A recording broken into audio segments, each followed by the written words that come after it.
very much for sharing with us what you did thus far with regard to our Start with Hello program. My name is Deborah, and I'm here to take you through the rest of the program.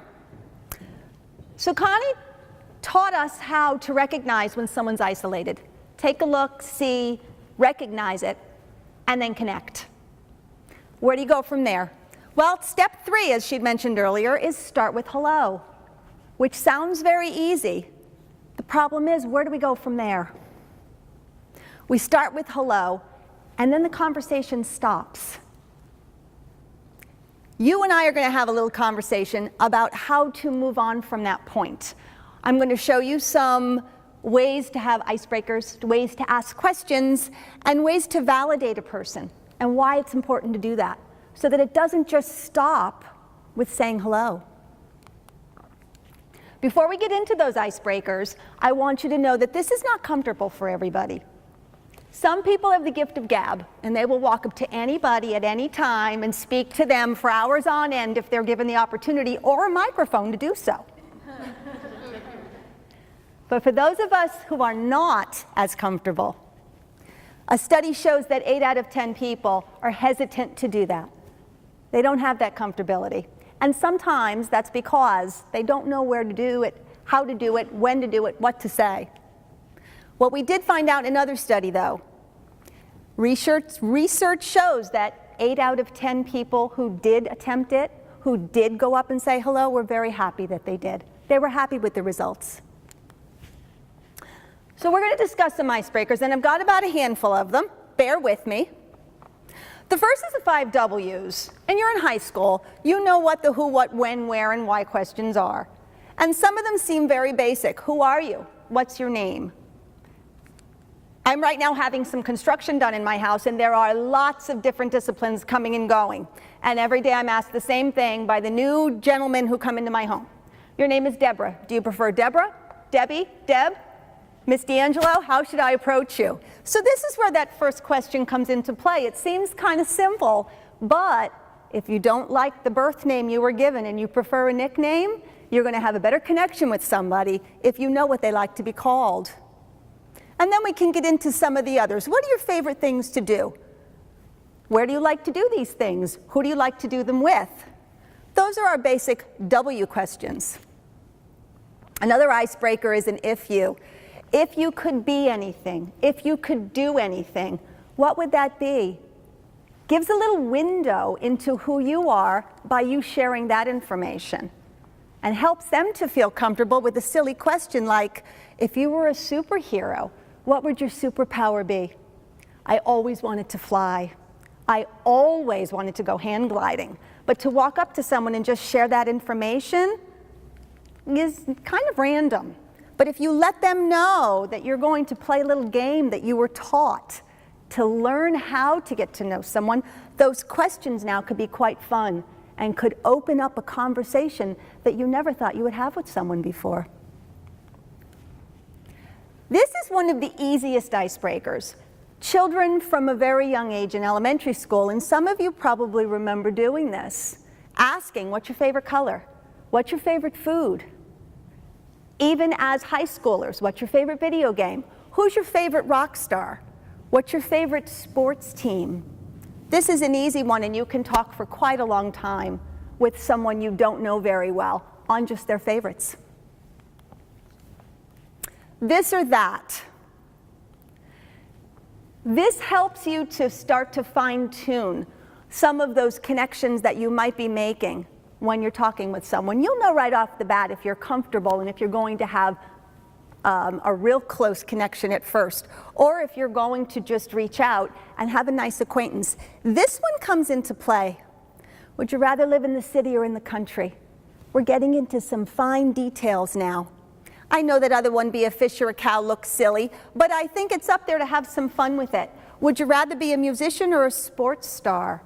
It gets you thinking and really helps you to fine-tune who this person is and who you are, and maybe has you thinking about some things you didn't know about yourself. So you're not only getting to know someone else, but you're delving a little more into who you are also. 2 more, bear with me. This is one of my favorites, my shoes. I like to share this rather than ask this. It opens up who I am and gives them a safe place to then share back and to give some information that they might not have thought of. Where do my shoes take me? My shoes take me to the beach. My shoes take me hiking. My shoes take me out into my vegetable garden. I love to be at one with nature. I'm not one to be in a museum or to be jet-setting to another country. I like to be local. I like to know about my area. I like to be one with the earth. And so that's where my shoes take me, whether they're flip-flops or hiking boots or barefoot. So it's not really about your shoes, but about where your feet take you. They just happen to be covered with shoes for the most part. And this again will give you an opening to share who you are and what your interests are. And then that person you're connecting with may say, oh, I like to go hiking too, but I like to rock climb. Oh, I'm a little afraid of heights, so I'm not going to rock climb. And it allows for further conversation. Last icebreaker, handwritten notes. I know it's 2015. I know we're using electronics more than ever, and handwritten notes are a thing of the past. And I will tell you that I was on a mission trip with my church as one of the advisors, and our minister asked us at the end of the mission trip to write a handwritten note to every one of the 48 people who were away for a week. And I thought, you've got to be kidding me. I did not have a chance to get to know all 48 people on that trip, and I did not know what I was going to do, nor did I want to invest the time. And I thought, can't I just tell them? Because I'm comfortable, if you haven't noticed, talking to people. But I took the challenge on and I sat down and wrote, and it made me really think. And when I got my 48 notes and I got to sit down and read them, wow, did I feel awesome about some of those comments. One of my jobs on that trip was to cook 4 meals a day for the 48 people. And I have food allergies, so I cannot always eat what everybody else can. And the people who noticed that, and I tried not to make that noticeable, but the people who noticed that and told me how much they appreciated the time and energy that I put into my activities really made me feel good. So while you might be thinking writing a handwritten note is long gone, and we're into texting, and we're into Snapchat, and we're into Instagram, and all of those other lovely electronics that this time allows us to have, this is something definitely worth trying, even with your best friend, just to experience how personal it can be. And, as was mentioned earlier, you may not have the gift of gab. You may not be comfortable. This one is going to allow you to get a compliment across, to say hello, to make a connection, and take it a step further if you are feeling uncomfortable about doing it verbally. So, we've got some icebreakers. We've got some people with the gift of gab who are very comfortable. There is one person amongst you that I am very well aware. Another job that I hold, another hat that I wear is as a school psychologist. And so I have the opportunity to spend a lot of time one-on-one with a lot of students. And somebody in the audience did a very nice thing, God bless you, and on their own approached a student. I asked them if they would come up and share. And they were not comfortable. They didn't want to be embarrassed. But I did have another volunteer who offered to come up and role play that actual incident or that actual scenario with you. So Annie, would you kindly join? I was introduced to a new student, we're going to call her Sally. And Sally was told by her mother that she had to join a club. Sally decided to join the track team. And I know a student on the track team who is very outgoing. In fact, I call her the mayor of the school. And I asked her if she would make a connection. And she is the one that did not want to come up, and she was embarrassed. And so I said, may I introduce you to this new student? She said, I got this. And so I'm going to be she. And this is our new student, Sally. And so I walked up and I said, hey, I'm Susan. Are you new here? Yeah. You're Sally, aren't you? Yeah. I heard about you. I'm on the track team. Do you play track? No. Do you think maybe you might want to join the track team? I'm sorry, I'm going to put the microphone a little bit closer, but as you can guess, not knowing this very strong personality coming up and talking is a little intimidating. So she said no, she's new here, no, she's not on the track team. You think you might be willing to join? I don't know, maybe. Maybe? Maybe what might you think about doing? I don't know, maybe like throwing. I'm a thrower. You want to throw? I'm a thrower. I'll tell you what, practice starts this afternoon. Meet me at the locker room, and you'll hang with me today. And I'll introduce you to the coach, and I'll introduce you to the throwing team, and you'll be my girl. We'll be good. Okay. Thank you, Annie. So nobody taught my friend how to do this. She has this gift. She has this desire to make everyone feel included. But if you don't have that, you've got icebreakers now that can help you.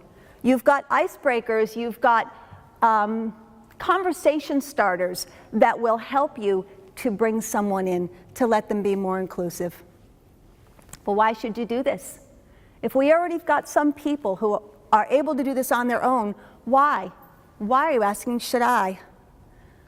Well, as Connie mentioned earlier, we want to have a strong, connected community. We want everyone to feel included. We want everyone to feel valued. We want everyone to know that they are welcome and a strong part of that same family. It will allow you to make new friends. And I don't think there's a single person in here who thinks they have too many of them already. You can make a difference in someone's life. They can make a difference in your life. It's about the interaction between the two of you. It's about the connection. It's about the friendship. It's about being a strong community. And as we learned earlier from some of the signs and some of the impact of being isolated, it can help someone. It can help someone from possibly harming themselves or others as a reaction to the impact of that isolation and that depression that comes from not being connected. Now, there is proof that this Start Hello works. And while there were a few comments up on the board, I want to tell you of a girl that I work with. And we'll call her Annie. I'm going to use your name, Annie, even though it's not about you. Annie is very uncomfortable and very shy. And Annie is very nervous.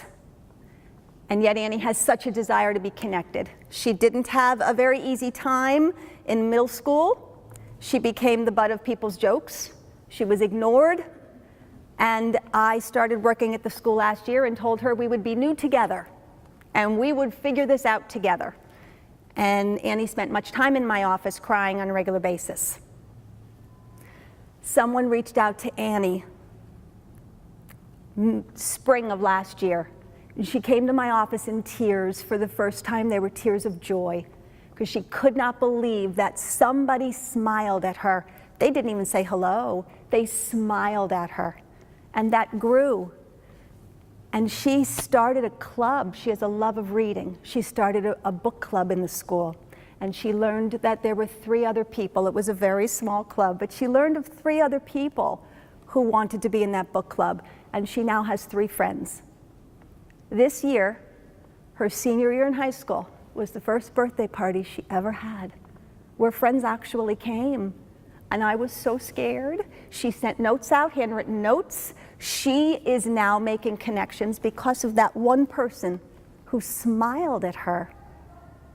This works. It absolutely works.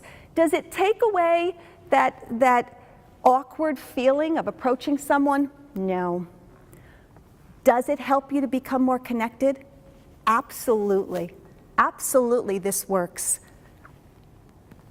So we need to get started. We know it works. We know it's easy. We know the steps. We have the icebreakers to help us. We need to get started. And I understand from Mr. Raghini, your Dean of Students, who also is the advisor for the Natural Helpers, that they are ready to take on the Start with Hello program.